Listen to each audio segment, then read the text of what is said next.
ये नरेंद्र मोदी की global power है कि आज की डेट में दुनिया में कोई ऐसा देश नहीं है बॉस जो भारत से टक्कर लेने के बारे में सोचे, क्योंकि सबको पता है कि जो भी भारत से उलझता है उसकी हालत खस्ता हो जाती है। कनाडा का यही हाल हुआ, अब मालदीव का यही हाल हो रहा है। और धमक देखनी है तो आज आपको गुजरात की तस्वीरें भी दिखाता हूं। मालदीव पर आऊंगा, लेकिन पहले आज गुजरात में यूएई के राष्ट्रपति आए और उनका पीएम मोदी के साथ अहमदाबाद में क्या शानदार रोड शो हुआ। जो लोग कहते थे कि अरे मुस्लिम दोस्त जो हैं, अरब मुस्लिम देश जो हैं, अरब देश हैं, वो नरेंद्र मोदी से चलता नहीं, उनका वहां उनका कोई हिसाब नहीं बैठ रहा। देखिए यूएई के राष्ट्रपति के स्वागत के बाद रोड शो शुरू हुआ, 3 किलोमीटर चला है भाई, इंदिरा ब्रिज पर जाके खत्म हुआ है। उसके बाद पीएम मोदी और यूएई के राष्ट्रपति गांधीनगर के लिए रवाना हुए। देखिए कैसे एयरपोर्ट पे मिले हैं दोनों, जैसे एकदम जिगरी दोस्त हो। बुधवार को वाइब्रेंट गुजरात समिट का उद्घाटन होना है। इससे पाकिस्तान से लेकर चीन और मालदीव तक सबके होश उड़ जाएंगे, क्योंकि भारत के खिलाफ माहौल यह बनाया जाता रहा है कि भारत के मुस्लिम देशों के साथ संबंध ठीक नहीं है। लेकिन पीएम मोदी की डिप्लोमेसी में सब कुछ बदल चुका है। बुधवार को वाइब्रेंट गुजरात समिट का उद्घाटन होगा और इसमें यूएई के राष्ट्रपति मुख्य अतिथि होंगे। वाइब्रेंट गुजरात समिट में 4 देशों के राष्ट्राध्यक्ष शामिल होने वाले हैं। कुल 34 देशों के प्रतिनिधि समिट में रहेंगे। 133 देशों के राजनयिक और कारोबारी समिट में हिस्सा लेंगे। समिट से पहले आज भारत और यूएई के बीच कई एमओयू भी यानी मेमोरेंडम ऑफ अंडरस्टैंडिंग साइन हुए। दोनों देशों के बीच व्यापार और सहयोग को आगे बढ़ाने की बात हुई। दुनिया भर के देश भारत के साथ संबंध बढ़ा रहे हैं, भारत में निवेश कर रहे हैं, भारत को अपने यहां बुला रहे हैं। अबू धाबी का ही उदाहरण देख लीजिए। अबू धाबी का पहला हिंदू मंदिर बनकर तैयार हो चुका है बॉस, और इसके उद्घाटन समारोह में शामिल होने के लिए पीएम मोदी को आमंत्रित किया गया है।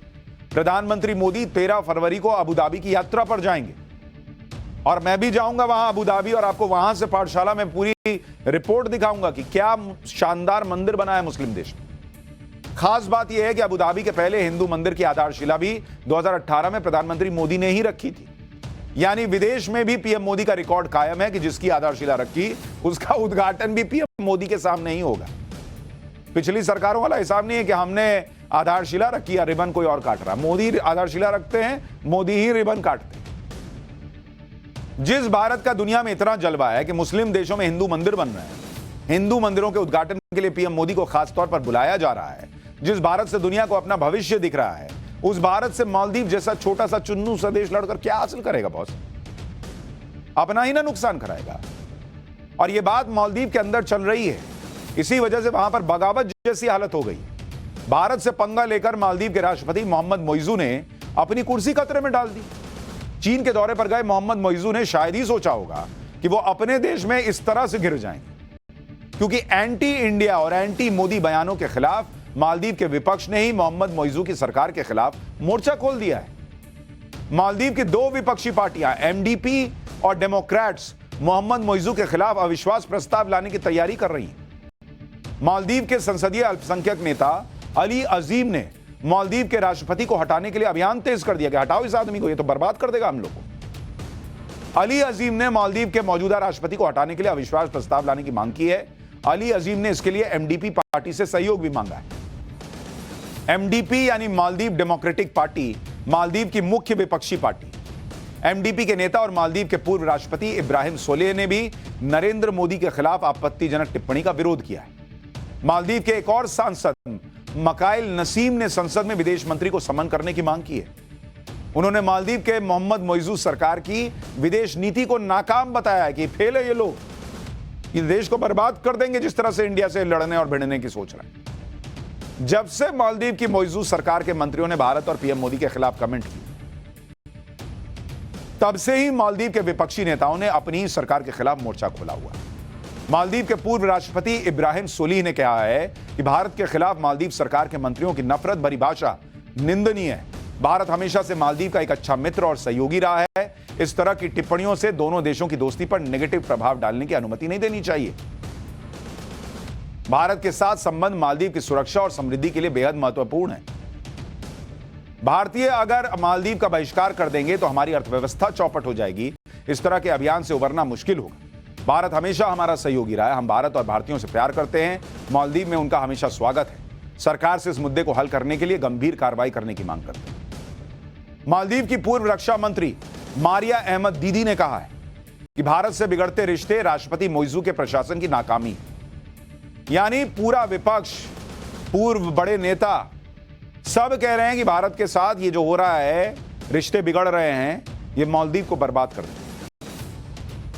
मालदीव में विपक्षी दल सरकार को घेर रहे हैं, तो वहां के टूरिज्म सेक्टर से जुड़े संगठनों में भी मोइजू सरकार के खिलाफ गुस्सा है, क्योंकि भारत से पंगा लेने की वजह से मालदीव के टूरिज्म को नुकसान हो रहा है। आप देखिए, मालदीव की tourist union, Maldives association of tourism industry ने मोइजू सरकार की आलोचना की है। भाई उनको समझ में आ रहा है ना, ये तो जाके चीन के गोद में बैठ जाएगा, कल को इसको हटा देंगे राष्ट्रपति से, ही अपने घर में बैठेगा। हमारा दाना पानी कैसे चलेगा अगर इंडिया इसे बॉयकॉट करेगा। इस संगठन ने, जिसका MATI ने कहा है कि भारत मुश्किलों में सबसे पहले हमारी सहायता करने वाला देश रहा है बॉस। नेशनल होटल और गेस्ट हाउस ऑफ मालदीव ने कहा है कि मालदीव सरकार के कुछ लोगों ने जैसा बयान दिया है वो निंदनीय है। भारत की वजह से मालदीव का टूरिज्म सेक्टर ब्लूम कर रहा है। यानी पूरा मालदीव लगकर इस वक्त इंडिया को मना रहा है, ये मोइजू के चक्कर में मत पड़ो, हम लोग तुम्हारे साथ हैं। मतलब एक तरफ भारत है जहां पूरा देश नरेंद्र मोदी के साथ खड़ा है, और एक तरफ मालदीव है जहां का पूरा देश ऐसा लग रहा है कि राष्ट्रपति मोइजू के खिलाफ खड़ा है, सिर्फ इसलिए क्योंकि उन्होंने भारत के साथ जो है एक तरह से गलत व्यापार किया। Maldives association of travel agents and tour operators ने कहा है कि लक्षद्वीप में पर्यटन बढ़ने से मालदीव का कोई नुकसान नहीं है, बल्कि ऐसा होने से क्षेत्र में कई अवसर पैदा हो। मालदीव के टूरिज्म सेक्टर की ग्रोथ में भारत की महत्वपूर्ण भूमिका है। यानी मालदीव के भारत से 7 से 8 डायरेक्ट फ्लाइट, भारत से 1200 पैसेंजर करीब डेली मालदीव जाते हैं। विवाद के बाद 20 से 30% कैंसिलेशन की उम्मीद है। मालदीव के लिए बुकिंग में 15 से 20% की कमी ऑलरेडी आ चुकी है, यह कहा जा रहा है। भारत में जब बॉयकॉट मालदीव, कोविड कंट्रोल के लिए चीन ने सख्त गाइडलाइन बनाई, जिसकी वजह से चीन के नागरिकों के विदेश यात्रा करने पर कई तरह के प्रतिबंध है। इसी वजह से चीन के नागरिक घूमने के लिए विदेश नहीं जा पा रहे हैं। कोविड से पहले चीन के 2,80,000 टूरिस्ट मालदीव आए थे, लेकिन कोविड के बाद मालदीव आने वाले सबसे ज्यादा टूरिस्ट भारत के हैं। भाई लोग कोविड के बाद अपने लक्षद्वीप को वर्ल्ड क्लास बना, लक्षद्वीप को इंटरनेशनल लेवल का टूरिस्ट डेस्टिनेशन बनाने के लिए मेगा प्लानिंग हो चुकी है। साथ ही लक्षद्वीप की सिक्योरिटी को भी और मजबूत किया जा रहा है। लक्षद्वीप के मिनीकॉय आइलैंड पर अब नया एयरपोर्ट बनाया जाएगा, कहा जा रहा है। यह डुअल पर्पस एयरफील्ड होगा, जहां से कमर्शियल फ्लाइट के साथ साथ फाइटर जेट्स भी लैंड हो सकेंगे। मतलब पब्लिक को लेकर फ्लाइट तो जाएगी, जरूरत पड़ी तो फाइटर जेट भी लैंड होगा, क्योंकि चीन जो है वो मालदीव के साथ जो है उस एरिया में अपनी ताकत बढ़ाने का प्रयास करेगा, तो वो भी तैयारी नरेंद्र मोदी सरकार कर रही है।